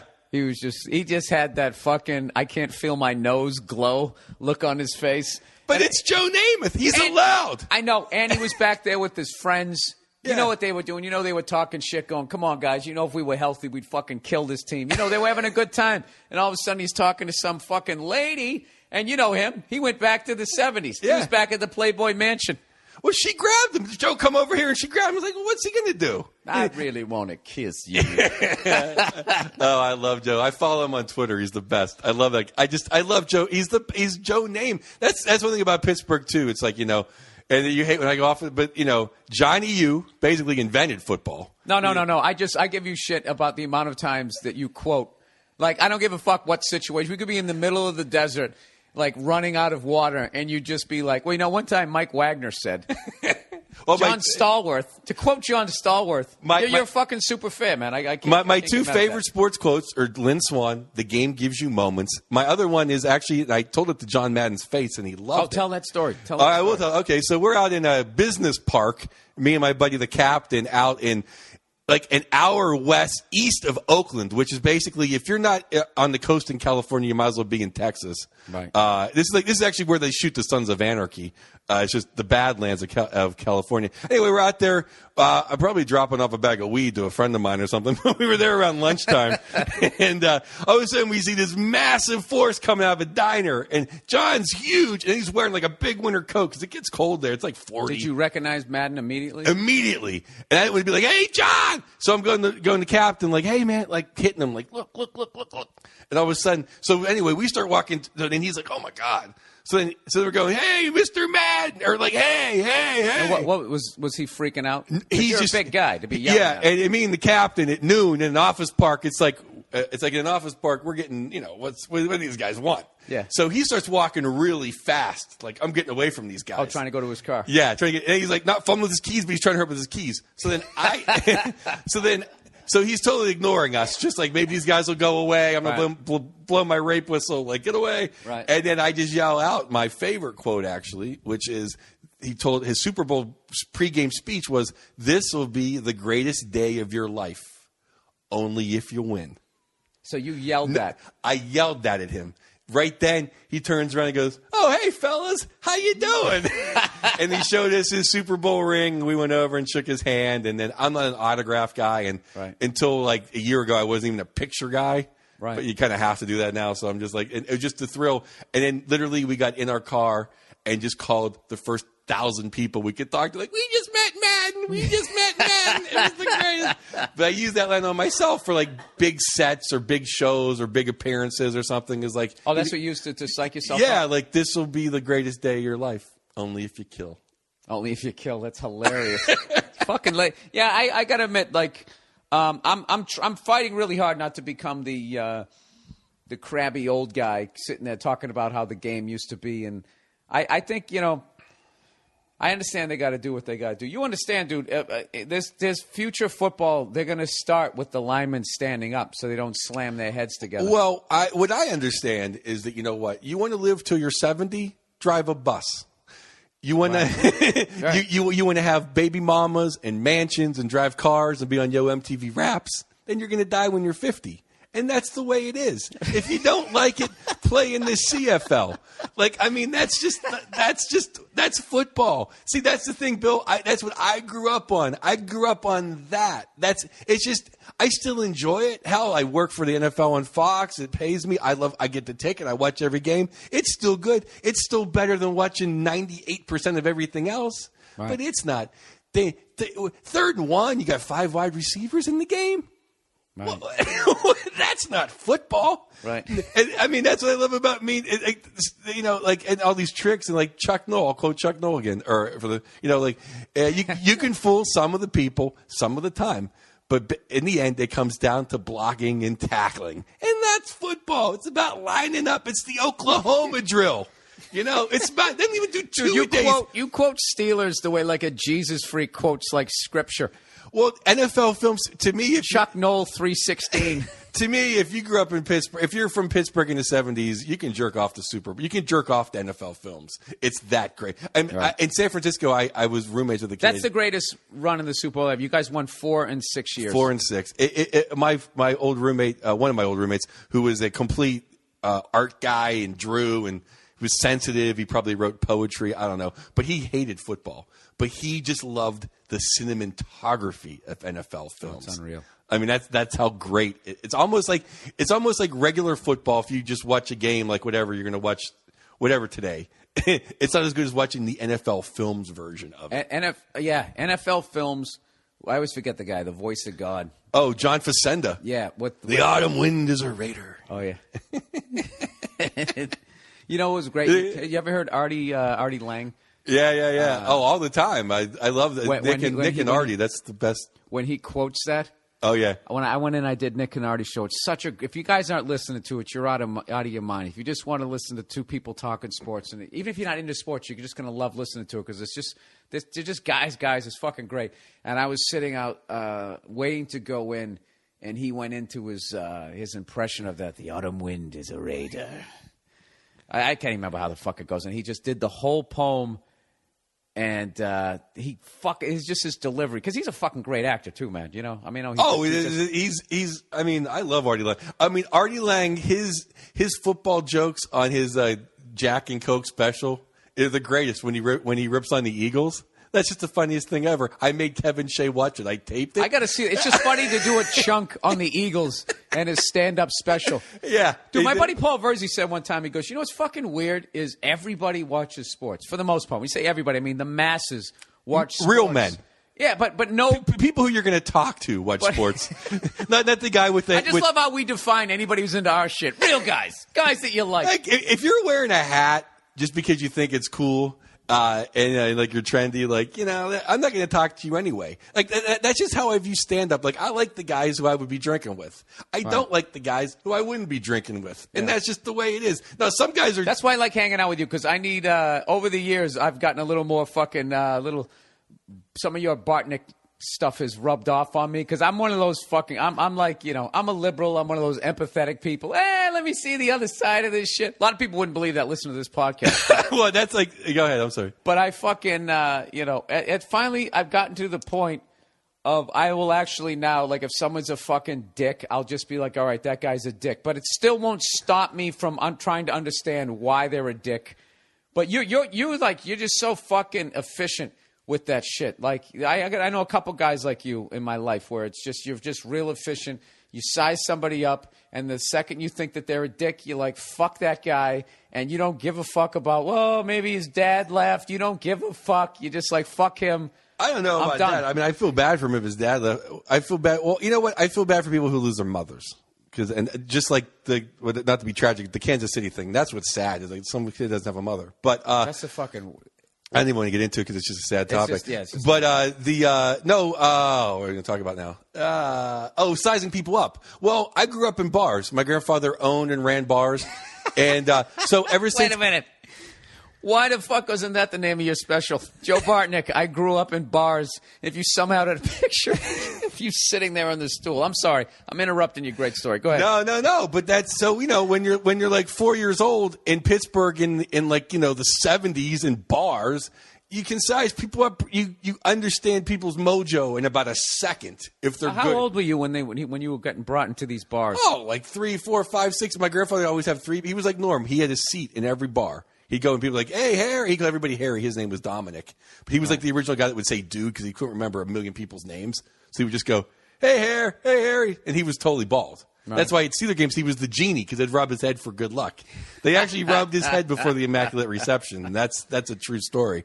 So he was always the genie after that to lift up his hat. If you say that you were at that game, I'm walking I out was right not now. At the Immaculate Reception game. No, I was not. My first live game was in 1976. Actually, it was Tampa Bay versus the Steelers. They won 42-0 in a blizzard. Was Sam Huff the quarterback? Or was Doug Williams there? I don't remember. I mean, I was like 6 years old. It was just a blizzard, and everyone was mad that we went. That's when my dad would go to every game. No matter now, if it's like raining in early October, it's a little chilly outside. I'm going to stay home. But before, because he waited 40 years to see a winner. Right. But that's just how I size people up. Like, and women too, especially like that. And an old girlfriend of mine was like, she was like, I love Sarah. Or whether her name was like Sarah. Sarah's a great friend of mine. She's my friend. I'm like, she's a cunt. I'm like, don't deal with her. We broke up. 3 years later, this girl comes up to me and goes, you were so right about Sarah. She was such a bitch. I'm like, I told you. I can just... But other people in Hollywood or whatever, like, they're nice to everybody because they were, what if that guy gets a Tonight Show? And you'll be like, really? Who gives a shit? Like, life's too short. If he's a dick now, he'll be a dick then. I don't really care. Like, I'm friends with who I want to be friends with. But I'm nice. I'm pretty much nice to everybody, though. I'm just not their friends. No, I would 100% agree with that. Before we get too deep into the podcast, we're going to talk football the whole time. I mean, I guess there's not a lot to talk about fucking hockey, but you know what's sad about I've been kind of blaming the owners because it's been a lockout and they agreed to a deal. But someone was giving me shit on Twitter saying, "Did you see this shit the players did now? Are you still on the players' side? I hope not." And I haven't really been paying attention. Last I paid attention, they were down to like, players were going from 57% to down to 53%. I have three things to say about the hockey thing. One is, why doesn't I know Lemieux saved hockey 3 times, but he has to come back again. Why doesn't Lemieux, Shanahan, Holly, and Steve Yzerman just get in a room and just say, you know what, this is the fucking game. Here's the deal. Just play hockey, and that's it. But the two things I do want to say is for like a month, I'm like, it's dark outside. I need to be watching 5 games. Like I'm shaking. Then last week, I just was like, you know what? I'm reading a book. I don't miss it. And you know what, NHL? If I'm not missing it, who the hell is going to be watching like Carolina, Ottawa on Fox Sports South 2 alternate? Oh, yeah. You know what I mean? You're the one who got me back into hockey. Yeah, like if I'm not watching it, who's coming back? The really sad thing is my daughter for Christmas got this doll that's like this super doll that you have to buy $80 outfits for. So my sister was like, I'm going to buy her a penguin outfit. The lady in Pittsburgh is like, oh, we're not making penguin outfits this year because of the strike. I'll get her a Steeler one. So that's just how far down. Like everything is like hockey just gets lower and lower now because of the strike. It's so stupid, and they made more money than they ever made. They have the Winter Classic, dude. NHL hockey has not been on network television on NBC, CBS, or ABC. Has not been on it the entire time I've watched it. It was on in the 70s, the worst time they could have made the deal, when it was just absolutely a fucking barroom brawl every game. You know something? This is the one thing, the only thing I like. There's 2 things I like about the Montreal Canadiens being a Bruins fan. One was when they booed Patrick Roy, and he said, "Fuck you guys, I'm never playing here again," because that really fucked that franchise. Right. And then he goes to win 2 with the Avalanche, which were the Nordiques, so that could piss off Canadian fans. With the Ray Bork Cup. Yeah, it was awful. What do you think about that, though? I don't have a problem with it because let me get to the other thing. Okay, the other thing about that I love was when fucking Larry Robinson beat the shit out of Dave Schultz to start the Canadiens run, where it was just standing up to him. It was like, all right, buddy, you want to play this fucking game? No, you know my I love that. You know my hatred for the Flyers. Runs. Oh, it's legendary. Pittsburgh and Philly, they're in the same state. That's Hatfield and McCoy. Yeah, that's the only rivalry Pittsburgh has. Because people like when the Browns, it's like, oh, you're not rivalry with your doormat. The Ravens, they're like new, and who cares? I mean, the Flyers and the Penguins, we used to be 0 for Nixon. We were like 0 for Watergate in the Spectrum till like 88. I mean. It's just, I mean, their fans hated Lemieux, but then they actually cheered Lemieux when he came back for cancer. They hate Crosby. A lot of fans hate Crosby, but they hate Crosby, and Crosby just sticks it to him too. Yeah, and that's just the best. Some people do have a hateable face. Crosby has sort of a Danny Ainge pouty face. That unless he's your guy, you're not going to like it. He's the best. So it's like LeBron. People there's haters. No, they're already going to fucking hate him. Yeah, but he's so much easier to hate because there's something about his face. It'd be like Eli Manning would be so much more respected. He would be at least considered at Aaron Rodgers' level, which I think he finally is after that second one. But like it was his face. He just doesn't look like, he doesn't have like that fucking everything's going to be okay. I'm banging the fucking captain of the cheerleaders fucking in high school, maybe hooked up with a teacher. Just that fucking, that fucking 5 o'clock shadow, the gunslinger. He doesn't have that look. Luck has that look. Luck is a man. I love the fact. Something I realized? Because the fact that I actually like Andrew Luck and I actually like the Colts now. I actually realized that I never really even hated Peyton Manning. I just hated that Tom Brady that wasn't getting the respect. Because now, like, I'm watching Peyton Manning with the Broncos, and I'm rooting for him. And I actually think the Patriots, dude. I don't even know if we beat the Dolphins at this point. It was close, but like, I'd say we already beat Broncos this year. We got a 50-50 chance of losing. Fucking, we play them in the playoffs because he's so gelled with that team now. Oh, they're good. The our Broncos are good. corners- I our mean, corners anybody but Houston. Give me a break. I'm saying Houston. I mean, like, give me. Do you That's really? your old school hatred of the Oilers. Oh, I know. The Houston Oilers number 1. Houston. I used to have this shirt that had the little iron-on from the mall that had Bum Phillips beating on the door that said Super Bowl, and Jack Lambert's in front of it, just holding it back, like Bum knocking on the Super Bowl door. They won't let him in. Oh, dude, if you still had that, that's fucking legendary. The sweat rings would be right through it. But no, I mean, Houston certainly. I mean, the Steelers are down this year, but I mean, like, the thing about the AFC to me is like you always either go through Pittsburgh or you got to go through the Baltimore, because unless you can look James Harrison and Palomalu in the face and say we're going to Super Bowl, or you can look Uncle Ray in the face, right? Then you haven't really beaten. You haven't played man football. And Houston, Schwab, really? Schwab? You think Bill Belichick is going to let Schwab go to the Super Bowl? Yeah, but that's the thing about the Patriots, though. We put up gaudy numbers. I feel like the Patriots right now, we're like how the Colts were back in the day when Peyton Manning, they would go 13-3 or 12-4 and then lose in the first round. We don't lose in the first round, but like we're not going to play the Bills. We're not going to play the Jets in January. So who gives a fuck that we put up 50 fucking points? It inflates your stats, and it makes everybody think that you're this juggernaut. And the best thing our secondary has going for it is our running game, because it can chew up the clock and keeps them off the field as long as possible. Because, dude, we fucking let up like 300 yards to that bum in fucking Buffalo, whatever the fuck his name is. Fitzpatrick. Yeah, he's out there like he's fucking Staubach. His contract is horrible. His contract is like 10 years for all this money. Yeah, they're just not a good. Like, even Sprint is trying to end their contract with Ryan Fitzpatrick. But dude, that goes back to that Ray Bork thing where you were going to ask me like how I felt about it. Like, you had to understand that the Bruins fan base was so loyal, it didn't matter that we weren't winning cups. They were still going to sell it out. And Sinden and those guys were just cheap fucks. And they would never just make that extra move to get us over the top. And Ray stayed with us, dude, from 1979 to June of 2000. And he went through, I don't know how many rebuildings, especially in the 90s when we really started falling off. He went through, what was he supposed to do? He had one more year left. There was no fucking way we were going to win it. And they did him a solid. They traded him to a contender, and they still had to go out and win it. The only thing I didn't like, and I know his heart was in the right place, but when he finally won the cup, he brought the cup back to Boston as like a show of, hey, man, here's the Stanley Cup. And it's just like, I know his heart was in the right place, but it was brutal. It's like, yeah, here's this thing you haven't fucking won in 28 years at that point. Yeah, 28 years.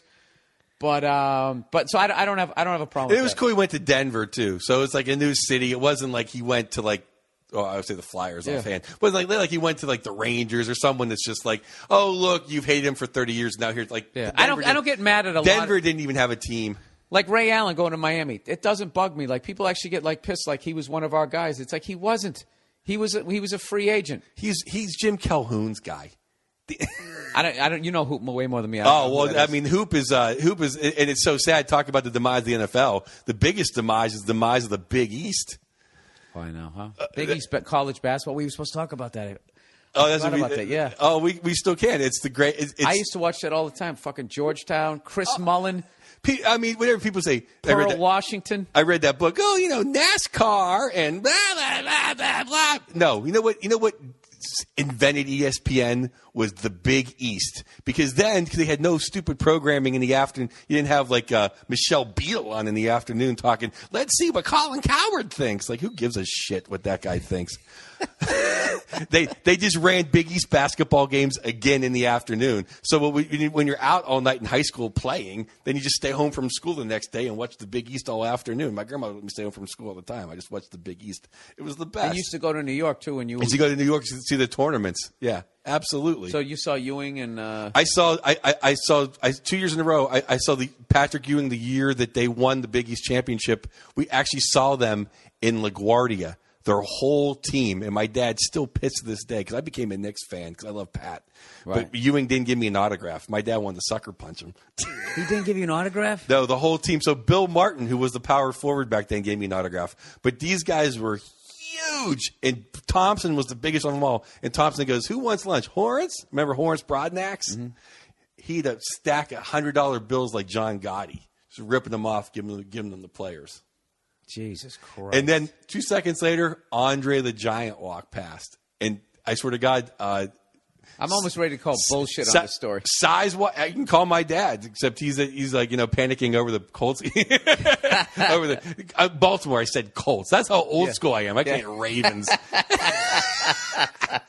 That's fucking awesome. Yeah, he's already half. I interrupted it once again. No, the worst he's already half ever. into a bottle of J&B or something. Whatever. My dad, he likes to mix it up. I respect that. He changes it up. Some days, but he marries. Some days, you never know what he's there going you go. for. So go back to Andre. I always interrupt your great stories. So. No, so literally, just right after that, we walk up. Andre the Giant walks past. And honestly, John Thompson was bigger shoulder-wise than him. But he walks by. This is how big he was. He actually ducked at a sign in LaGuardia. Now, airport signs, like you can see from my... Yeah, he's like 6'10". No, he's like 7'4". Who is? Andre the Giant. Oh, I'm sorry. I thought you were talking about... Oh, no, John Thompson. He's backed up Bill Russell. Thompson. Okay. All right. That's how he knows how to play center, because he worked with Bill Russell. Andre the Giant, they had a thing in Sports Illustrated one time, and they would just... they talked about, all the shit he would do as a joke, like... He would somebody's car. He would turn it around and make it facing the other way. And they showed him one night he allegedly drank 100 beers. And they showed him when he holds a 12-ounce beer can in his hand, the top of the can is flush with if you hold your hand sideways the way you would hold a beer, from the top of his hand to the bottom of his hand is the whole beer. He could fit a 12-ounce can in there. It literally looked. It wasn't even like a pony. It looked like half a pony shot. So it's just this is like him. Doing 3 swallows, he'd be done with it. Still, 100 beers is still fucking respectful, but he's one of the greatest biographies on A&E ever. Because right when he knew he was going to die, at 4 months left, he just went back to his hometown and just played cards with all of his friends until he died. Just bought a cabin, come on over, I got a kegger. Just playing cards. I think that's fucking awesome. You know how bad I hope I go out like that. I know because. There's something to be said about dying peacefully, in your sleep and not realizing it. But there is something if you've lived long enough and you've done, you had the kids, you went after your dream, you did all that stuff, been just whatever, did shit you wanted to do, and was the most recognizable human being on the face of the earth. That's the only thing that Andre accomplished in his Wikipedia page. Yeah, he was. Yeah, that's unreal. Yeah, he was bigger than Jordan. Literally bigger than Jordan. Well, I mean, they still have those fucking stickers, that obey thing that you see. That's his face that they have all the way around there. But I would love to go out like that and just be when you're fucking 85 and they just go, all right, you have 3 months to live. And you're cool. And enough of your friends are left. That's the one thing, dude. If you live too long, you fucking outlive all your friends. I just saw my grandmother, God bless her, she just she passed away just shy of her 105th birthday. Whoa. Dude, she was on her third set of friends, generation. She outlived.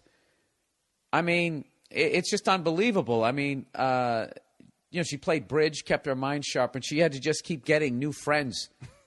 She outlived my grandfather by fucking 25 years.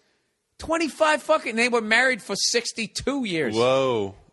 I mean, granted, they eloped when they were 16, right. 17, way back in the day. It's the only way you could back then. you were I think we're going to move in together for a while and see how it goes. We're going to get a dog, and then if we can do that, then we'll see what happens. No, they no, that's you want to do anything, you better be married. Exactly, that was exactly it. Yeah, so they eloped, but yeah, so they made, because I remember going to their 60th anniversary, and that was in the fucking 80s, dude. That was 84, 85. My grandfather passed in 87, and then she lived all the way to 2012. But that's the thing, dude, is you actually end up You outlive everybody. Somebody was telling me last night, I'm working with Todd Rex, who I got to get on this podcast. T-Rex. T-Rex is one of the funniest motherfuckers ever. Oh, that's that story I told on this podcast. He says, hey, what do you say there, handsome? He says that shit. Yeah. We got pulled over because his windows were too tinted or something. This guy pulls us over. We're on the 101. The guy, the guy's cop's talking on the loudspeaker. He goes, get off at the next exit, and that got us onto the 110. Now we were on our way to the Bray Improv. So now we're on the 110. We have to drive a quarter of a mile to get to the next fucking exit. We get off. We're literally 5 miles away from where the fuck we were. We pull off, and for some reason he has us stop under the fucking overpass. Because it's raining, right? So I don't know what. We're underneath the thing. And Todd's been silly all week, never seen any anger. Now I'm for the first time seeing him like fucking angry, right? And this baby-faced cop comes walking up, and Todd doesn't give a fuck, puts the window down. As the cop comes walking up, license is ready, he goes, hey, what do you say there, handsome? Dude, we just start fucking bursting out laughing. And the cop stood there, and he kind of looked. I guess he watched Comedy Central, so he recognized someone in the car, and then he recognized Todd, and then he literally got on his fucking heels like, oh, shit, you guys are comics, and we just started laughing. And he actually let us go. You know, I don't want to tell too much more because he ended up being like a really good shit about it, and I don't want to get the guy in trouble, and, but whatever. I'm working with him. He didn't find the heroin in the trunk is what you're saying. No. I'm saying maybe a few weeks later, somebody, had a fucking moving violation and maybe he did something to make it go away. He was a good shit. Oh, right on. Yeah, well, there's nothing like good cops. Well, thank God he was a good guy because even if the guy was like a fucking old school, I'm going to shoot you and plant a gun on you, T-Rex still would have said the same shit. Well, What do you say there, handsome? That's the problem in Los Angeles. All on the West Coast. San Francisco's got some old school city cops. And they're cool, and they let me off the hook on a couple DUIs. But I mean, like old Pittsburgh cops were the best for DUIs. Just like, yeah, go home. Like, you all right? Get out of here. I mean, there's not black or white. Old school city cops are the best because they don't give a shit. They've dealt with everything. It's always like the young, like straight out of the academy. We're in Desert Storm, Republican kids, or need a collar, or the broads. They're the worst cops. But the old school men, they don't give a shit. They're over it. I mean, the worst was one time we just did a partying our ass off in New York City. I'm coming back out of New York on like Interstate 80 or 280, whatever, going through Jersey to get to Pennsylvania, and you know when you're just in that morning, the sun comes up and you're still just gagged and just like drunk and right. It's like 10 lanes of traffic. I didn't know I was actually in the 11th lane in the middle. Like I didn't know I wasn't paying. I didn't know. And I'm like, why is this cop just sitting? It stopped in the middle of the freeway. Here it was the center lane. What were you in? Like the breakdown lane? Yeah. Like I was in the middle, like whatever, like right next to the wall. You mean like the medium strip? Yeah. The median strip lane. Yeah, that lane. So it's not grass. It is paved, but no, not it's paved. Yeah, and okay. I'm thinking like, what's that cop doing sitting there? So then I pull over, and then I'm like, I swerve out of the way and see driving. Woo! Right, pulls you over. Pulls me over, and at the time, my window didn't work. So I went to open the door to get the fucking kicked it in. There was like I think when I traded the car in, the boot print of the New Jersey State Trooper was still in the car. Here it was his first Monday back. He'd been hit by a drunk driver. He was out 8 months. Oh no! But it was so early in the morning on a Monday morning in rush hour. He just couldn't believe that I was just drunk. Yeah. So he just he's just like, what's wrong with you? And I'm like, I didn't see. It's I'm strung out. And he's like, or whatever I said. He's like, oh, you didn't know. And I luckily had the Pennsylvania. Nothing like out of state plates. Like I'm the asshole. Yeah. Yeah. They don't have this stuff in our state. Yeah, I didn't know you couldn't drive on the fucking medium strip. In Pennsylvania, that's legal. We only got 3 lanes. You're like a big city officer. I don't really know, but that's why I don't drink and drive ever anymore because I've been pulled. I literally got off. That's why, not because you don't want to kill somebody. It's because you don't want to. Well, I mean, I don't want to waste $10,000. Like, that should be the thing. How much did that last shot cost me? $10,000. I mean, obviously, I don't want to hurt anybody, but I got busted for that shit in '89, December of '89. It was a layup. It was a layup. I was so fucking drunk, I couldn't even get my shit. I wasn't even nervous. That's how drunk I was. I was like, all right, you got me. But that's stumbled through I blew a 1.9. That's the problem I nowadays, thought I had though. That's the problem nowadays, though. It's like, hey, if you're that fucked up, and like I said, I was like 5 or 6 times out of my mind, and then each time I was left the hook. That's why I was like, you know what? That's it. I can't do it anymore. Right. Did you ever get busted for it or no? No, I always like knew the cop or my boss knew the cop. It was always in Pittsburgh. In Pittsburgh, it was 5 times legitimately like just off the hook, like, yeah, I know you, or blah, blah, blah, or whatever, friend of a friend. You know, one time I was coming home from a Christmas party. I was working in this warehouse. We were underage. And me and this other guy, Sarge was his nickname. We got absolutely fucking hammered, and we were driving his mother's like Pontiac Grand Am. You remember those things? Yeah. In the '80s, what they look like with that plastic shit. They're on like the side. They were like the Chevy Celebrity. Yeah, except for Pontiac. Yeah, by Pontiac, exactly. Yeah. So we were driving right through the center of town, and there was this Jeep sitting at the old school CJ7 when they made them like out of fucking steel, and the guy stopped at the red light. I got a beer between my legs, drinking, and the other guy's we're hammered. We both see it. We see it. He starts to slow down. He just didn't press the brakes hard enough. We just sort of, bam, slammed into it, right? And this shit had all like the brand new safety on it, so the engine fucking drops down under the whole thing just crumpled up. I slammed my head off the visor. Beer just goes all over me, covered in fucking beer. We're right in the center of town in my hometown. Fucking cops are there, and it was so funny. The fucking Grand Am was totaled. There was like just a scratch on the back bumper of the CJ7. Like, I don't even think the fucking guy, like, he barely noticed who was sitting in the Jeep. He got out, right? Cops are there in like fucking 2 seconds. They show I'm literally covered in beer. And the cop, was standing there. He goes, "You guys been drinking?" We're like, no, I haven't drinking at all, right, dude? Fucking beer shower. So we stand down. He goes, "Yeah." He goes, "This car reeks of alcohol. Get out of the car." We're like, fine. So I'm standing there on the sidewalk on the other side of the Jeep with this dude, Sarge, covered in fucking... I'm so drenched in beer, I'm actually cold because it's like fucking like 30 degrees out. I'm soaking wet. And I'm sitting there, like, and I already been through... I hadn't been through my shit yet. I hadn't got arrested yet. For drinking and driving. So I'm sitting there talking to Sarge, and I'm just going, "Dude, I don't give a fuck. If they arrest you, I'll go to court. I'll lie under oath. I don't give a fuck. I'll say you weren't drinking. I got you back. I'll fucking lie for you." Said all this shit. And then when I was done, I turned and faced the street, and there was a cop sitting in the cruiser staring right at me. When I thought, heard the whole thing. To this day, I can't believe he didn't get fucking arrested. Yeah, he didn't get fucking... I don't know what happened. I have no fucking idea. I had the empty beer. There was beer all over the windshield, all over me. Somehow we got out of it. He didn't get busted. I remember my dad picked me up, and at that point, I was smart enough to shut the fuck up, and he picked me up. Dude, I mean, I'm like swaying in the wind. The car's smashed, and I get in the car just covered in beer. And he's just like... "How you doing? You all right?" I was just like, yeah, I'm good. I didn't say shit. I think he wasn't mad at me because I wasn't driving, and we just fucking drove home. But that was the 80s, everybody. That's what happened. Yeah, this they was let right you go. before And dads are so cool about that stuff in general. It's like, oh, it wasn't my car. It wasn't like, yeah, shit happens. Like what dad hasn't been the passenger in a drunk driving incident? No, my dad was in the Navy and he was in a frat, so he did that shit in the 60s. So I remember when I finally got busted for drinking and driving. My dad was totally cool. My mother was upset. And that was their dynamic. Like, little shit. My dad flipped out. Like, "Christ, get upstairs and fucking clean up your room." But big shit. You got arrested for drinking and driving. He was just like, "You all right? All right, cool. Well, fucking blah, blah, blah." My mother was the opposite. She let the little shit go, and then the big stuff. I just remember, dude, my dad woke me up. Like, they bailed me out of fucking jail.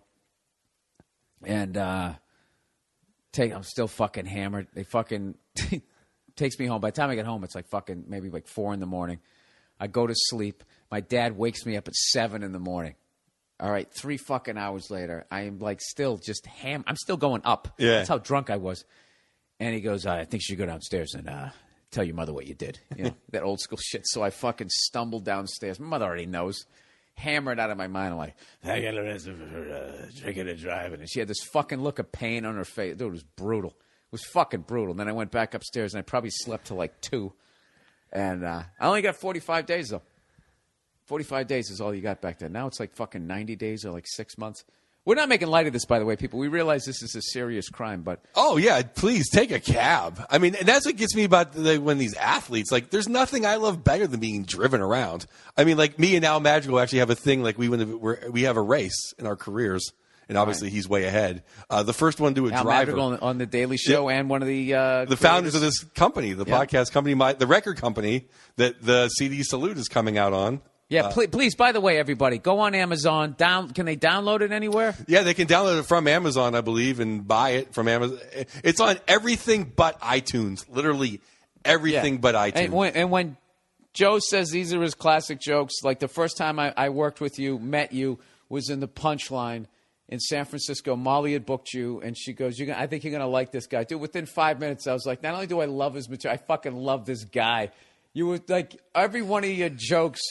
especially in San Francisco, how liberal it is, would totally be offensive, and you'd feel the crowd pull back, and then you would just keep tagging the Punchline with even more offensive shit, and they just had to just give in.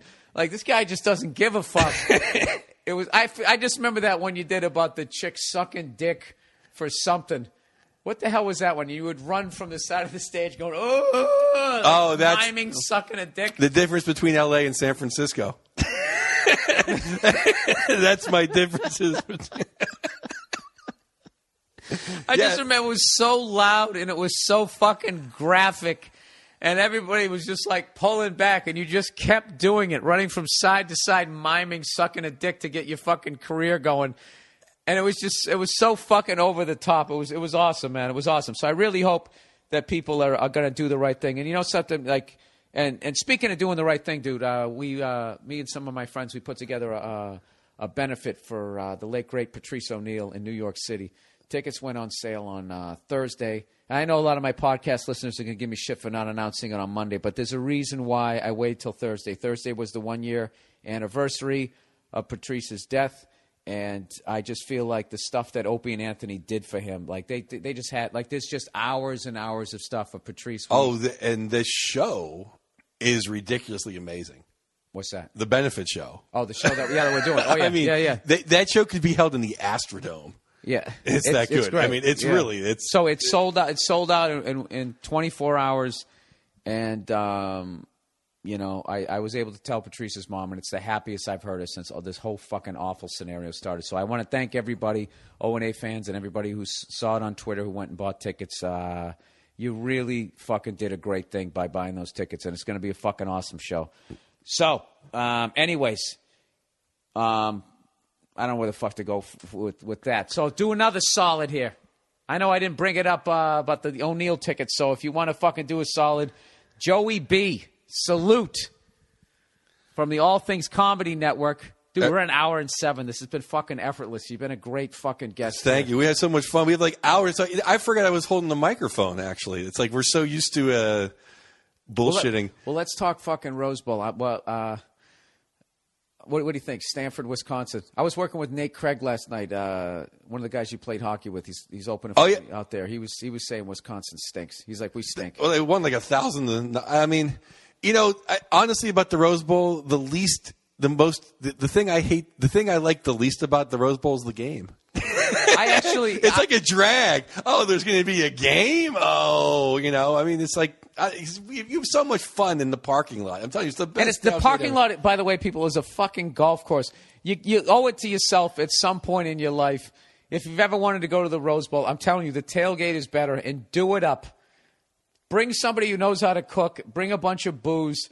And you're just sitting there. Dude, it's the greatest fucking way ever to start the year. All those years of doing stand-up and going on stage where they gave the noisemakers out to the crowd before you go up. An absolute hell. And then, like, the fucking clock strikes whatever. And you got to do the countdown. Okay, you fucking animals. 10, 9. All those years of doing that shit. And just, I don't even know how the fuck we ended up talking about it. We just bought it. It's the greatest fucking. We went to that amazing Tennessee UCLA game when Tennessee was up like 20-0, and we're like, we could leave at halftime. This game's over. We stayed. UCLA made the comeback, and we're like, we got to go to the Rose Bowl. This place is amazing. Right. And then we had the ultimate experience the first year. Second year, we brought along Jason Law. Jason Lawhead showed up, and if you don't know Jason Lawhead, unfortunately, he's not the trademark batting stance guy. It's like someone stole the formula and he got screwed out of it. But Lawhead can do the big red machine batting stances. Reggie Jackson. He won't let me post the Reggie Jackson one because he said he was out of shape when he did it. Oh, dude, that Reggie Jackson thing. He does this Reggie Jackson. He goes, when do you want to see him? Do you want to see him when he's younger or when he's older? He does the home run he hit in the fucking All-Star game. Dude, when he stands up there, right? I'm standing up now for people listening here, obviously. When he does that thing where he brings the bat up and then fucking adjusts the glasses. Yeah. Dude, the second he did that, I was like, it's fucking Reggie. The fact he can do the whole big red machine. But to me, my favorite is Pete Rose's when he beat Ty Cobb. He does him rounding first base, the clap. The handshake.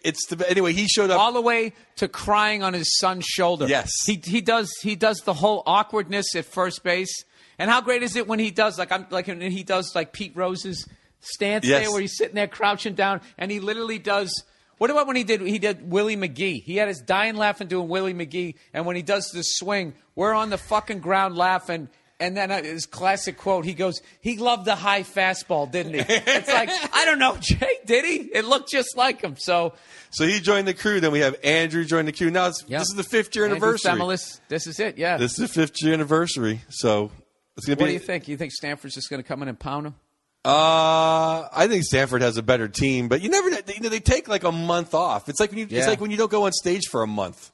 You never really know. Even though you know your jokes, you don't really. Stanford should burn those uniforms they played in last week. That flat black helmet. That was just fucking. Oh, the black on black. Yeah. Was that designed by Jay-Z? It was terrible. No, because if Jay-Z did it, it would have been the shit. Have you seen the fucking Barclays Center? You know how annoying that is as a Celtics fan? We got 17 fucking banners. We just went down to Home Depot, bought a bunch of cinder blocks, and built a fucking square. Dude, Barclays Center, the hardwood floor is supposed to be like a brownstone in Brooklyn. If you have a nice one and you redo it. Right. And the luxury boxes are like mini fucking brownstones. Yeah. I'm just kind of not into cities with 2 teams. I just kind of like, you know what? Move somewhere else. Give somebody I don't a team. get how you can be a lifelong Knicks fan, go through coming this close to winning the championship with Pat Riley, the finger